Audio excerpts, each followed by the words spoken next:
এজন প্ৰচাৰ বিমুখ ভাস্কৰ্য শিল্পী। শিৱসাগৰ জিলা কালুগাঁৱত আছে এজন প্ৰচাৰ বিমুখ ভাস্কৰ্য শিল্পী, নাম প্ৰদীপ গগৈ। আৰু এই মুহূৰ্তত ND24 দৰ্শকসকলক দেখুৱাম আজি যিজন ভাস্কৰ্য শিল্পী হাতৰ পৰশত প্ৰাণ পাই উঠিছে বিভিন্নজনৰ প্ৰতিমূৰ্তি। পোনে পোনে সতীৰ্থ সৌৰভ কাকতিয়ে দেখুৱাব সামগ্ৰিক পৰিৱেশখিনি।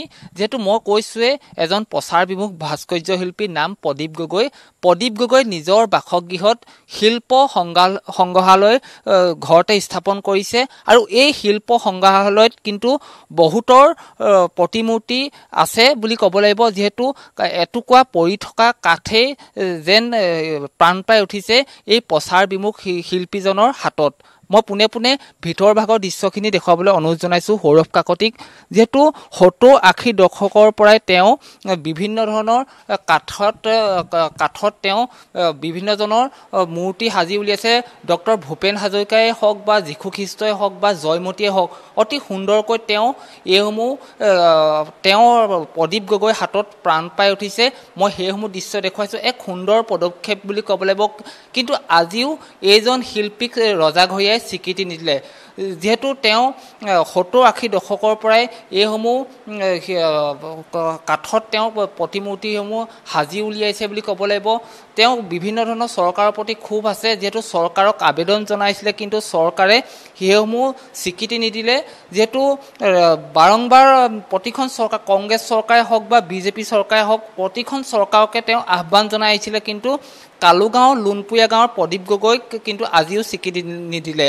নিজৰ গৃহতে স্থানীয়কৈ সংগ্ৰহালয় প্ৰতিষ্ঠা কৰি নিজেই খোদিত কৰা ভাস্কৰ্য সংৰক্ষণ কৰি ৰাখিছে এইজন প্ৰদীপ গগৈয়ে। আৰু প্ৰদীপ গগৈয়ে সংগ্ৰহালয়লৈ কিন্তু অসমৰ বিভিন্ন স্থানৰ পৰা লোক আগমন ঘটে। সকলোৱে চাই, সকলোৱে প্ৰশংসা কৰে। আৰু ND24 দৰ্শকসকলে চায়ে অনুমান কৰিব পাৰিছে কেনেধৰণে সুন্দৰকৈ খোদিত কৰি থৈছে এইসমূহ মূৰ্তি। মই পোনে পোনে দাইদেউ মই আপোনাৰ ওচৰলৈ আহিম। আপুনি কেতিয়াৰ পৰা এইসমূহ বনাই আছে? মই কিৰালি মূৰত প্ৰথমৰ পৰা কওঁ দেই কথাটো। কিৰালি মূৰত প্ৰথমতে মই চাহৰ হোটেল অকণমান দিছিলোঁ, আৰু তাতেই এই বস্তুটো মোৰ জন্ম, কাঠৰ। আৰু শিলটো পাছত কাটিছোঁ মই। শিলটো তাত কটা নাছিলোঁ, দোকানত কটা নাছিলোঁ। শিলটোত কটা উদ্দেশ্য এটাই হ'ল যে বিভিন্ন শিক্ষিত মানুহবোৰক এইবোৰ পঢ়ি শুনোৱাওঁ বা দেখুৱাওঁ। তেওঁবিলাকে এটাই উত্তৰ দিয়া, ভাল হৈছে, বা তুমি ভাল হৈছে লিখি থাকা, ক'ৰবাত প্ৰকাশ কৰিবলৈ সুবিধা দিবা, এইবোৰ সুবিধা ল'বা, এইবোৰ নকয়। খালি ভাল হৈছে বছ, সিমানেই। সেইকাৰণে ক'তো প্ৰকাশ কৰিবলৈ সুবিধা নাপায়। মনত এটা ক্ষোভ আহিলে মোক যে এই কথাবোৰ যদিও মই ক'তো কিতাপ আকাৰে বা হেৰি হিচাপে প্ৰকাশ কৰিব নোৱাৰিলোঁ, মই যিখিনি লিখিছিলোঁ সেইখিনি মই শিলতে খোদি থৈ যাম। এদিন নহয় এদিন কোনোবাই হয়তো পঢ়ি চাব, দলিয়াইতো নেপেলায়। তাৰ ভিতৰতে 2-1 হয়তো উপকৃত হ'ব এইবোৰ পঢ়ি শুনি। মই গুৰু নানকৰ পৰা আদি কৰি, কুশল কোঁৱৰৰ পৰা আদি কৰি, ভূপেন হাজৰিকা, তাৰপিছত পদ্মনাথ গোহাঁই বৰুৱা, ৰবীন্দ্ৰনাথ ঠাকুৰৰ পৰা আদি কৰি বিভিন্ন ধৰণৰ মূৰ্তি সুবিধা পালেই কাটোঁ তাৰমানে। তাৰপিছত তাৰ উপৰিও জয়মতী আৰু লাচিত বৰফুকনক কাটিছিলোঁ। এনেধৰণে আৰু কিছুমান বস্তু কাঠটুকুৰা ভাল পালেই কাটোঁ আৰু। কি কাঠে বনায়? এইবোৰ এই কাঠৰ মূৰ্তিবোৰ চব কঁঠাল কাঠ, কঁঠালৰ যিটো সাৰ সেইটো। বাকী চৰাই তৰাইবোৰ চেগুন, গমাৰি, এনেকুৱাবোৰ আছে। এইসমূহ বিক্ৰী কৰে না আপুনি? প্ৰথম অৱস্থাত মই এইসমূহ বিক্ৰী কৰিয়ে ঘৰ চলাইছিলোঁ। আপোনাক কেনেধৰণে মনলৈ আহিলে যে নিজে এটা সংগ্ৰহালয় খুলিম বুলি? কেনেধৰণে? নাই, সংগ্ৰহালয় খুলিম বুলি প্ৰথমতে মোৰ মনলৈ অহা নাছিলে, কাৰণ গোটেই বস্তুবোৰ মই এই ঘৰৰ ভিতৰত এটা কোঠাত গোটাই থৈছিলোঁ।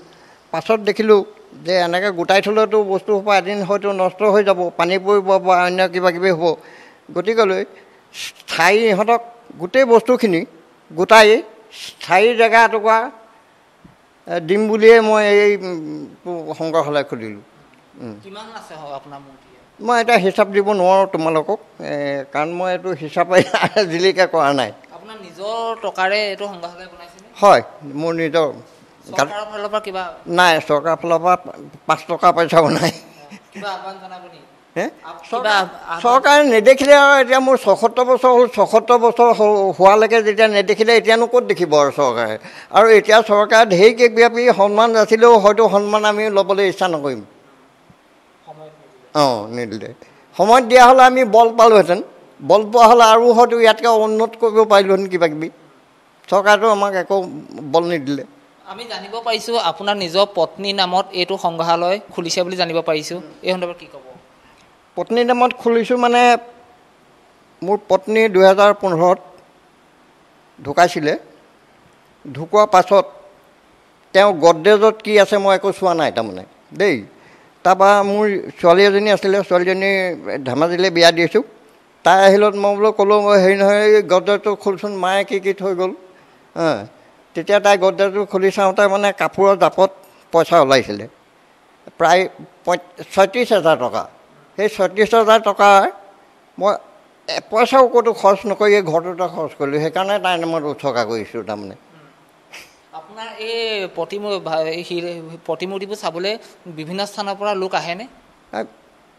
শিৱসাগৰ জিলাৰ আশে পাশে 2-4 আহে, তাতকৈ আঁতৰতে নাই অহা, আঁতৰৰ পৰা নাই অহা। আৰু কি কিবা আহ্বান জনাব নৱপ্ৰজন্মক? কিবা আহ্বান জনাব? নৱপ্ৰজন্মক কি আহ্বান জনাম? বনোৱা ক্ষেত্ৰত এইসমূহ নাই, আগ্ৰহী নাই দেখা। যদি আগ্ৰহী হয় তেতিয়া শিকা দিব, কোনোবাই শিকিবলৈ ইচ্ছা কৰিলে মই শিকাই দিলোহেঁতেন, কিন্তু আগ্ৰহী নাই। আপুনি কিবা প্ৰশিক্ষণ লৈছে নিজে? নাই, মই ইয়াৰ আগতে ক'তো দেখাও নাই, এনেকুৱা কাঠৰ মূৰ্তি দেখাও নাই ক'তো, আৰু ক'তো প্ৰশিক্ষণ লোৱা নাছিলোঁ। মই সৌৰভ কাকতিক এটা দৃশ্য দেখুৱাবলৈ অনুৰোধ জনাম। জয়মতীক জেৰেঙা পথাৰত কেনেধৰণে শাস্তি দিছিলে সেইসমূহ কঁঠাল কাঠৰ টুকুৰা তেনেধৰণে সজীৱ কৰি ৰাখিছে প্ৰদীপ গগৈ এই সংগ্ৰহালয়ত। আৰু আপুনি যদি চাই সংগ্ৰহালয়টোত কিন্তু প্ৰতিবিধ সামগ্ৰী পাব। ইয়াত হাতী দেখিব, ইয়াত যীশুখ্ৰীষ্ট প্ৰতিমূৰ্তি দেখিব, বিভিন্ন ধৰণৰ। যিহেতু এই সংগ্ৰহালয়টো তেওঁ প্ৰদীপ গগৈ পত্নী স্মৃতি যুগমীয়া কৰিবৰ কাৰণে এই সংগ্ৰহালয়টো তেওঁ নিৰ্মাণ কৰিছিলোঁ বুলি কৈছে। এক সুন্দৰ পদক্ষেপ বুলি ক'ব লাগিব। কিন্তু চৰকাৰৰ প্ৰতি তেওঁ ক্ষোভো আছে, যিহেতু চৰকাৰে আজিলৈকে প্ৰদীপ গগৈক স্বীকৃতি নিদিলে। আৰু প্ৰদীপ গগৈয়ে কৈছে যিহেতু এতিয়া যদি চৰকাৰে প্ৰদীপ গগৈক যদি স্বীকৃতি দিয়ে তেতিয়া কিন্তু প্ৰদীপ গগৈ নলওঁ বুলি কৈছে। যিহেতু যিগৰাকী ভাস্কৰ্য শিল্পী, আচলতে কাহানিবাতে তেওঁ স্বীকৃতি পাব লাগিছিলে, কিন্তু আজিলৈকে প্ৰদীপ গগৈ এইসমূহ ভাস্কৰ্য শিল্পীৰ পেঞ্চন পাবলৈ কিন্তু আজিলৈকে চৰকাৰৰ চকুত নপৰিলে। তাক লৈ খুব আছে প্ৰদীপ গগৈ। বিভিন্ন পৰি থকা শিলত যিসমূহ কবিতা, আৰু সেইসমূহ কবিতাও প্ৰদীপ গগৈ নিজৰ হাতেৰে এইসমূহ শিলত কবিতা লিখি গৈছে। আৰু আচলতে এইজন শিল্পীয়ে বহুদিনৰ আগতে স্বীকৃতি পাব লাগিছিলে, কিন্তু আজিলৈকে চৰকাৰৰ সময় নহ'ল। দাইদেউ মই আপোনাৰ ওচৰলৈ পুনৰ আহিম, যিহেতু আপুনি বিভিন্ন মূৰ্তি সাজিছে, আকৌ এতিয়া বনাই আছে নে কিবা? নাই, এতিয়া বয়সে নকয়, চকুৱেও নকয়, আৰু স্বাস্থ্যও ইমান উন্নত নহয়। সেইকাৰণে কাটিবলৈ ইচ্ছা থাকিলেও এতিয়া কাটিব নোৱাৰা হ'লোঁ। আৰু আপোনাৰ মনলৈ কেনেধৰণে আহিছে? মনলৈ আহিলে এটা কথা তোমাক কৈছোঁ, তোমালোকক, যে মই পঢ়ি শুনি ডাঙৰ মানুহ হ'ব নোৱাৰিলোঁ। ক্লাছ 9ৰ পৰা 10লৈ নাপাই স্কুল এৰি দিবলগীয়া হ'ল। তেনেকুৱা ঘৰুৱা অৱস্থা তেনেকুৱা আৰু তাৰমানে। তাৰপিছত মোৰ লগৰবোৰ পঢ়ি শুনি কোনোবা ডক্টৰ হ'ল, কোনোবা ইঞ্জিনিয়াৰ হ'ল, কোনোবা অফিচাৰ হ'ল। তো মই কি কৰিলোঁ? পৃথিৱীলৈ আহি পঢ়িবও নোৱাৰিলোঁ, ভাল কাম এটা কৰিবলৈ যাবলৈ ওলাইও যাব নোৱাৰোঁ। কি কৰিলোঁ? এই হতাশা ভাৱ এটা আহিছিলে এটা সময়ত। তেতিয়া মই চিন্তা কৰিলোঁ যে মই যদিও পঢ়িব নোৱাৰিলোঁ, তথাপি মই যে অসম মাতৃবুকুত জন্মগ্ৰহণ কৰিছিলোঁ, তাৰ কিবা নহয় কিবা প্ৰকাৰে মই চিন এটা থৈ যাম, এই বুলি এই বস্তুটোত হাত দিছিলোঁ। আপোনাৰ এইসমূহ বনোৱাত কোনোবাই সহায় কৰিছিলেনে? সহায় নাই কৰা। পৰিবাৰে সহায় কৰে, আৰু সহায় কিনো আৰু এই কেতিয়াবা হাতুৰিটো আন, কেতিয়াবা বটালিটো আন, এনেকৈ বুলি ক'লে আৰু বা চাহ অকণমান দে, তেনেকৈ বুলি কয়, সেয়ে সহায় কৰে। কিন্তু অন্য মোৰ হেৰি নাই। ধন্যবাদ জনাইছোঁ। এয়াই আছিলে ভাস্কৰ্য শিল্পী প্ৰদীপ গগৈ। আৰু প্ৰদীপ গগৈ হাতৰ পৰশত কিন্তু বিভিন্নজনৰ মহান মনীষীৰ প্ৰতিমূৰ্তি স্থান পাইছে বুলি ক'ব লাগিব। আৰু এই শিল্পীজনক চৰকাৰে যদিহে স্বীকৃতি দিয়ে, সকলো আনন্দিত হ'ব।